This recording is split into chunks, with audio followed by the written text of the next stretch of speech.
Harrison, we're gonna be late, Grace called from the backseat as he slammed the rusted truck door closed and wiped his paint-streaked hands on his jeans. He glanced at the clock on the dashboard. We've got 5 minutes, G. You'll be the first kid to ever run into 3rd grade. She laughed, her missing front tooth making the smile even more heart-wrenching. Only if you carry me like a fireman. Deal, he said, hoisting her over his shoulder with a grunt as she squealed, her little backpack flopping against his back. By the time he dropped her off, his shirt was covered in glitter from some craft project stuck to her bag, and his stomach reminded him he hadn't eaten since last night. He leaned against the truck for a second, staring blankly at the job flyer he'd crumpled in his pocket. Painter needed. ASAP. High-rise penthouse. Cash daily. Midtown. Call for address. He rubbed his forehead. Midtown usually meant pretentious clients and impossible parking, but cash was cash, and they needed groceries. Again. The elevator doors opened to the top floor of the high-rise, and he stepped out gripping his beat-up toolbox. He was greeted by a woman standing in the middle of a sleek, modern penthouse with floor-to-ceiling windows. She had paint swatches spread across the floor like a tornado of color. She turned around, brushing a strand of loose hair from her forehead. "You're Harrison." "Yeah," he said, taken off guard by the woman in front of him. She was barefoot, wearing ripped jeans stained with paint and a Rolling Stones tee, not the designer-draped, fur-slinging type he expected. "I'm Penelope," she said, walking over. Her handshake was firm, her eyes a warm hazel. "I could really use the help. I bit off more than I can chew with this place." He looked around at the massive space. "This is your apartment?" "Yeah, moved in last week." She smiled, a little sheepishly. "I didn't want to hire some fancy crew. I wanted it to feel like mine, you know." He didn't, not really, but he nodded. "All right, where do you want me to start?" They got to work, rolling primer over the massive walls. The hours passed faster than expected. She wasn't what he expected at all. She got paint in her hair, swore when she dropped a roller, and laughed at his terrible dad jokes. At noon, she brought him a tray with 2 sandwiches and iced tea. "You didn't have to do that," he said, surprised. Most clients barely said hi. Penelope shrugged, sitting cross-legged beside him. "You're helping me. Least I can do." He took a bite, then caught her watching him. "What? You've got a little glitter in your beard," she said, grinning. He blinked, then chuckled. "My daughter, she's 8. Glitter is basically our family curse." Penelope's smile softened. "That's kind of adorable." He hadn't heard that in a while. He didn't know why it made his chest feel tight. They painted all afternoon. By 5, they were both covered in white primer. She had a streak across her cheek, and he had a blotch on his elbow that looked suspiciously like a heart. "You're not too bad with a roller," he said, stepping back to admire the wall. "Thanks, I've been practicing on YouTube," she joked. "You free tomorrow?" His stomach twisted. "I've got my daughter in the morning, but I can come after I drop her off." "Perfect." She smiled, then walked him to the elevator. "Thanks, Harrison, really, no problem." He rubbed the back of his neck. "It's actually kind of fun," she laughed. "You're the first person who's ever called painting 12-foot walls fun." He rode the elevator down, wondering why he kept smiling the whole way to his truck. By the end of day 3, they'd covered the living room and 2 bedrooms. Grace had taken to drawing Miss Penny pictures every morning for him to bring. Penelope taped each one to her fridge like they were masterpieces. "Grace is really talented," she said, holding up a crayon drawing of a purple cat. "And you're a good dad." Harrison shifted, his voice lower. "I'm trying. Her mom left when she was 5. It's been just a since then." Penelope's face softened. "That can't be easy," he shook his head. "It's not, but she's worth everything." Penelope looked at him for a long time. "You're different, Harrison," he raised a brow. "Different how? Real." "You say what you mean. You work hard. You care," he shrugged. "What else am I supposed to do?" "Most people don't," she said quietly. That night after he left, Penelope stood alone in her penthouse looking out over the skyline. She had more money than she'd ever need. She could have hired a designer, a crew, even flown in a famous muralist if she wanted, but she'd wanted real. She'd wanted something with meaning, and somehow she'd found Harrison. She wasn't supposed to fall for anyone. Not now. Not when she was finally building something for herself. But every time he looked at her like she was more than the view, more than the square footage, her heart cracked open a little more. She wasn't just falling, she'd already fallen. By the next week, the color had changed. Not on the walls, they were still drying, but in the air between them.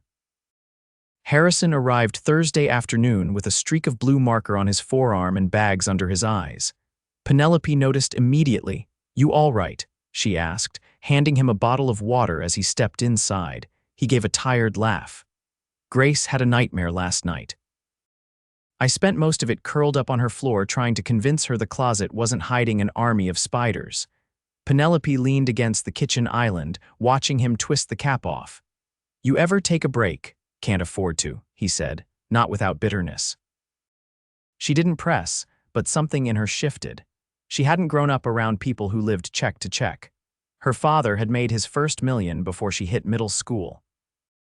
She'd spent her teens in boarding schools and her 20s dodging headlines about who she was dating or what car she crashed.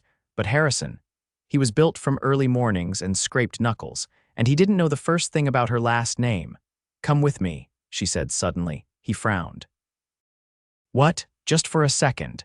She led him to the balcony, a secluded corner overlooking the city. A small bistro table sat there, barely used. The view was even better at this hour, the skyline lit gold by the setting sun. "I don't usually stop either," she said, sitting across from him. "But sometimes you have to force stillness." He sat slowly, his body clearly unused to pausing. "This is something. I used to come out here when the noise in my head got too loud," she admitted. "Before I moved in, I visited once just to sit here and try to believe this was mine. Still doesn't feel like it." She looked at him then, her voice quieter. "It's starting to." They didn't speak for several minutes. The silence wasn't awkward, it was the kind that fills a space with possibility. Eventually, Harrison turned to face her. "You're not what I expected, you know. I get that a lot," she said, smiling faintly. "I mean it. You've got this place, this view, and yet you're here, painting your own walls, eating floor sandwiches." She laughed. "You think I should be sipping champagne and floating in an infinity pool. I think most people in your position would be." Her gaze lingered on his. "And what position do you think I'm in?" He hesitated. "I don't really know, but it's obvious you've got options." She didn't confirm or deny. Instead, she stood. "Come on, we've got one more room to finish before the light's gone." They worked in the office that evening, music humming from her speaker. As he rolled out a coat of deep navy, she knelt beside the baseboards with a detail brush, her hair pulled into a loose knot at the nape of her neck. "You ever paint anything fun?" she asked. "Fun, like a mural, or something that wasn't a landlord's idea of beige?" He thought for a moment. "Once, for Grace's 7th birthday, I painted a tree on her wall, with leaves and owls and everything. That's beautiful." It looked like a cartoon exploded, but she loved it. His voice warmed at the memory. Penelope leaned back on her heels. "You're the kind of person who gives everything and then apologizes for not giving more." He paused mid-roll. "What do you want me to say to that?" "Nothing, just don't forget you deserve things too." The next day, Harrison arrived a little later. Grace had a school event, and he'd left her with his neighbor, who'd offered to babysit for free after he fixed her bathroom sink the week before. When he walked into the penthouse, he stopped in his tracks. The entire living room had been transformed. A long canvas stood against one wall, blank and waiting. Brushes, paints, and drop cloths were laid out like a surprise party. Penelope stood in the middle, arms crossed, watching his reaction. "What is this?" he asked. "You're going to paint something," he blinked. "Like for you?" "No." "For you?" He looked at the canvas like it was a trick. "Penelope, you painted a tree for Grace. This time, paint something for yourself." He stared at it, unmoving. She stepped closer. "You build everything around everyone else. This is just for you." He took a breath. "I haven't thought about what I want in years." "Then start now." He didn't paint right away. Instead, they worked side by side on the guest bath. But every time he passed the living room, his eyes flicked to the canvas. That night, after they packed up, Harrison lingered at the door. "You didn't have to do that," he said. "I know. I don't think anyone's ever encouraged me like that." Penelope didn't speak. She just reached into her back pocket and handed him a paintbrush. He looked down at it, then up at her. "You're not just painting walls here, Harrison. You're building something." His chest ached with something he couldn't name. He nodded once, then left. Penelope stood by the door long after it closed, her fingers trailing the edge of where his hand had brushed hers. She didn't know when it had happened, when the man with the tired eyes and glitter in his beard had carved himself into her heart, but it was done now. And the scariest part, she didn't want to undo it. Harrison didn't sleep much. After Grace fell asleep that night, he sat in the kitchen, turning the paintbrush Penelope had given him over in his hands like it was something sacred. The canvas in her penthouse wasn't just a blank surface, it was a challenge, one he wasn't sure he had the right to face.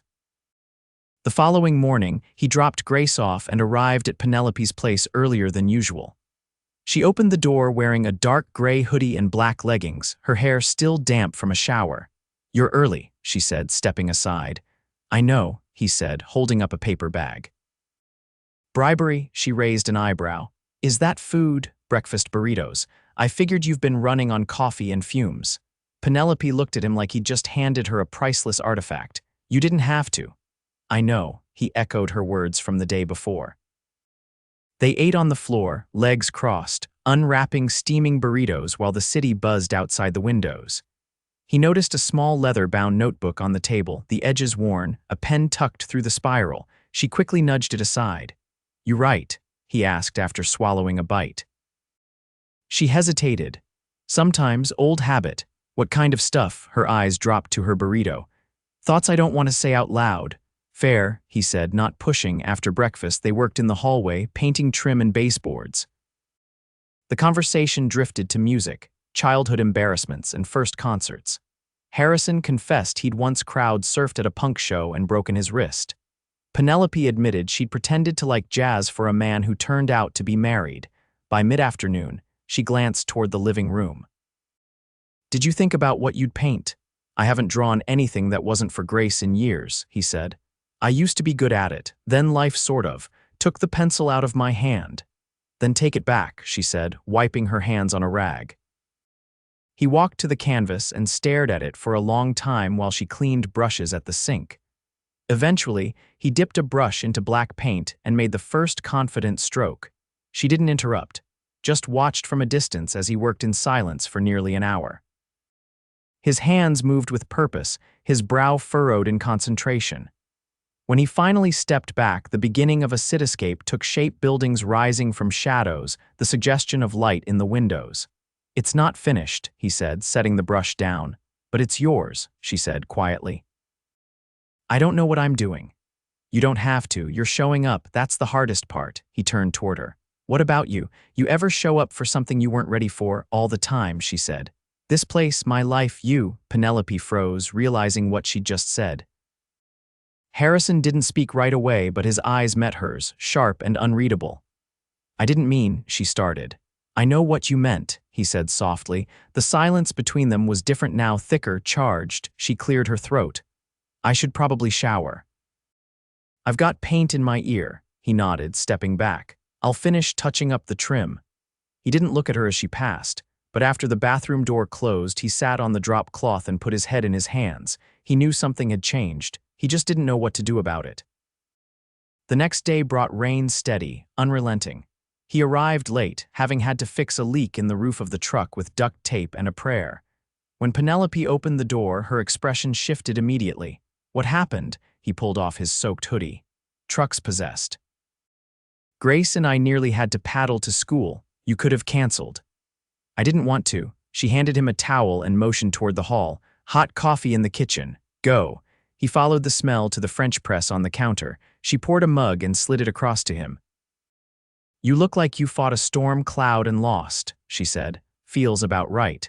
She leaned against the counter. "You ever think about what you'd do if things were different?" He took a sip. "All the time." "What's the biggest thing you've ever wanted and convinced yourself you couldn't have?" He looked at her, then away. "Stability. A future that doesn't depend on whether I can fix a sink or paint a wall." "You want more," she said. It wasn't a question. "Don't you?" "I used to think more meant louder, bigger, flashier, but lately I think it just means real." He set the mug down. "Is that what this is? Real?" Her voice was low. "It feels like it." She stepped closer slowly, watching him the way someone watches the edge of a cliff. When she placed her hand on his chest, he didn't move. "I don't care about what you have," she said. "I care about who you are." He took her hand, holding it gently. Penelope, but before he could finish, a sharp buzz interrupted them, her phone buzzing across the counter. She hesitated, then answered. Hey, yeah, no, now's not, she listened, her face tightening. Fine, 20 minutes, she hung up, avoiding his eyes. What's going on, he asked. Nothing, just something I need to take care of. He looked at her, really looked. Is there something you're not telling me? She opened her mouth, then closed it. I'll be back in an hour, she said, grabbing her coat. He watched her go, heart thudding. Something had shifted again, something he couldn't name. She wasn't just hiding something, she was hiding everything.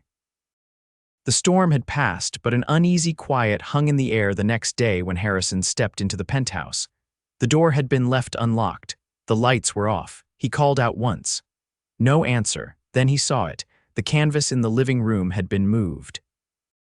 His unfinished painting of the city, now surrounded by soft brushstrokes, not his like dawn rising behind the skyline. The additions were subtle but deliberate, golden light filtering through buildings, the faint outlines of birds in flight. It was still his painting, but it had become something more. He heard movement down the hall and found Penelope in the office, sitting on the floor with her back against the wall, knees pulled to her chest. Her hoodie's sleeves were pushed up, revealing faint streaks of dried paint on her forearms. I didn't know if you'd come, she said without looking up. I almost didn't, he admitted, but I needed to hear the truth. She nodded, exhaling slowly. I should have told you, but I didn't want to change this, us. What is this, Penelope? She looked up at him then, eyes tired but steady. I'm not just some girl who bought a penthouse. My father owns a global real estate firm. I grew up in private jets, charity balls, and bodyguards. I've never had to worry about rent or food. When he retired, he handed me the keys to the entire company. Harrison's jaw tightened. So you're not struggling to start over? Not financially, she said, but emotionally, completely. I walked away from everything a year ago. I didn't want my life to be dictated by boardrooms and press statements. I bought this place under a different name. I didn't want to be seen as a title. I wanted to build something that felt like mine. You let me believe we were figuring things out together. I never lied, she said. But I know I didn't tell you everything. When I met you, you didn't care about any of it. You looked at me like I mattered for who I was, not what I owned. He sat down across from her, elbows on his knees. Do you have any idea how it feels to think you're building something real, only to find out you've been standing on someone else's foundation the whole time? I didn't invite you into my life as a project, she said. I invited you because I couldn't stop thinking about you. The way you care for Grace, the way you treat people, the way you made this place feel like home. He leaned back against the opposite wall, running a hand through his hair. I've spent years trying to keep Grace's world steady. I paint walls, fix leaks, patch things together just to keep her safe. I don't live in a world where people fly private or invest in skyscrapers.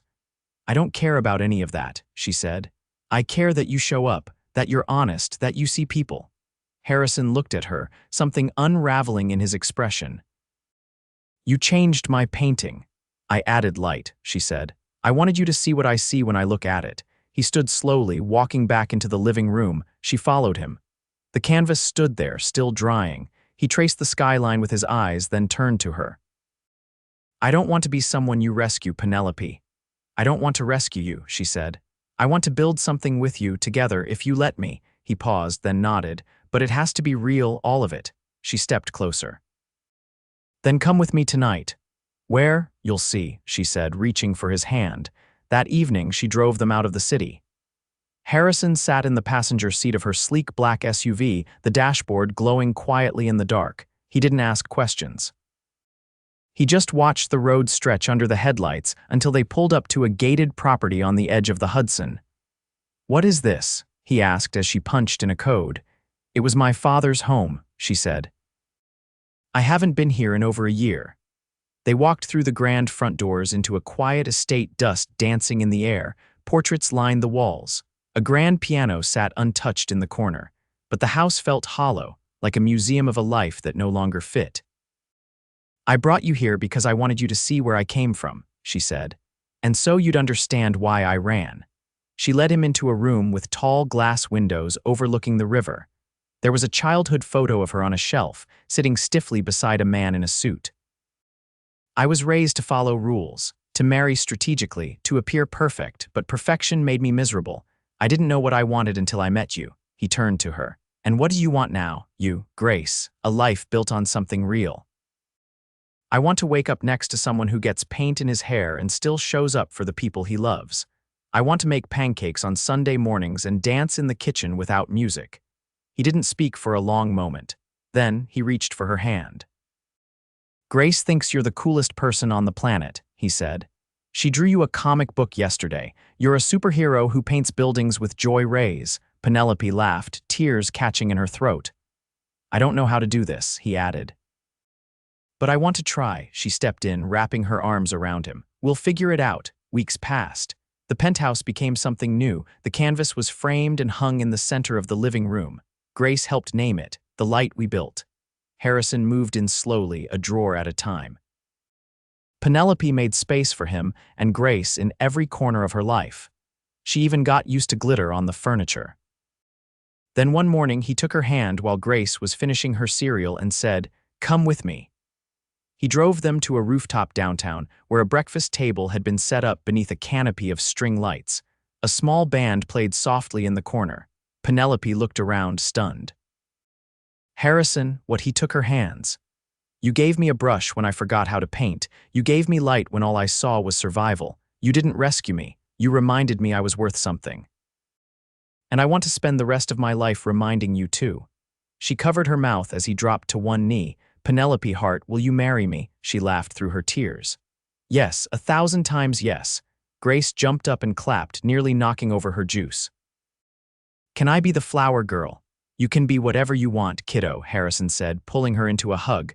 Their wedding was small, just family, friends, and a lot of paint-streaked memories. Penelope wore a simple dress. Grace wore glittery sneakers. Harrison wore the same bracelet Grace had made for him out of beads. They danced under the stars on that same rooftop.